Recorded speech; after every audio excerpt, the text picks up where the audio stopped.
The absolute pain and shock of blowing a 25-point lead in an elimination game was almost overwhelming. I'm still in shock. I didn't want to go home. Not ready. I wasn't ready for this. Still not mentally ready for this to be over. I worked so damn hard, for us to be here and for it to happen like this. I think for me, and for all of us, it's devastating. Obviously, it's painful. We felt like we had all the. First of all, we had a great year, but we felt like we had all the weapons to try to take a shot at the title. We had such high hopes, going forward, and in a year that it is wide open, and just frustrating that we don't get that opportunity. 12 hours later, the pain hadn't subsided at all. Yeah, this one for me, like in my 7 years, has probably hurt the most. I think we played really well in some of the games and some of the quarters or whatever for this series.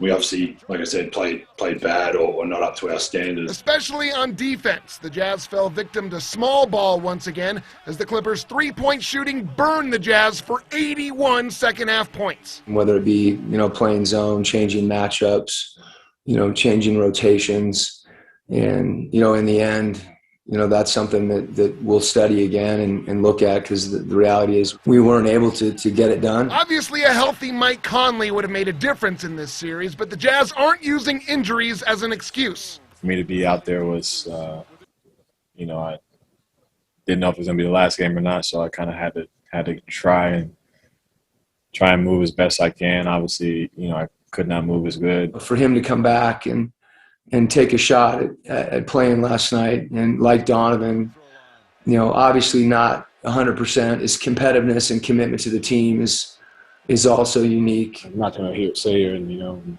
say, "Oh, I was hurt." That's not, like whatever. Just trying to find a way by any means necessary. That was the mindset. So with the offseason now upon them sooner than expected, the Jazz's biggest decision is to whether to bring back Conley, who will be an unrestricted free agent. Free agency is free agency, man, as you know.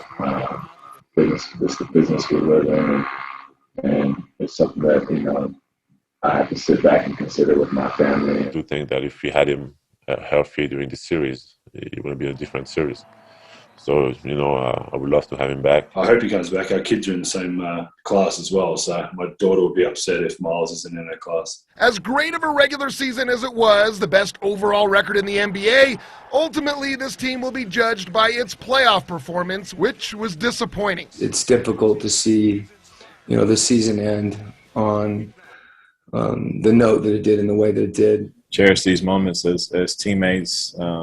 You don't get to experience that every year, and we may never be together as a unit ever again. It was quite a wild ride. Dana Green, ABC4 Sports. Thanks, Dana, and it's going to be a very interesting offseason for the Jazz.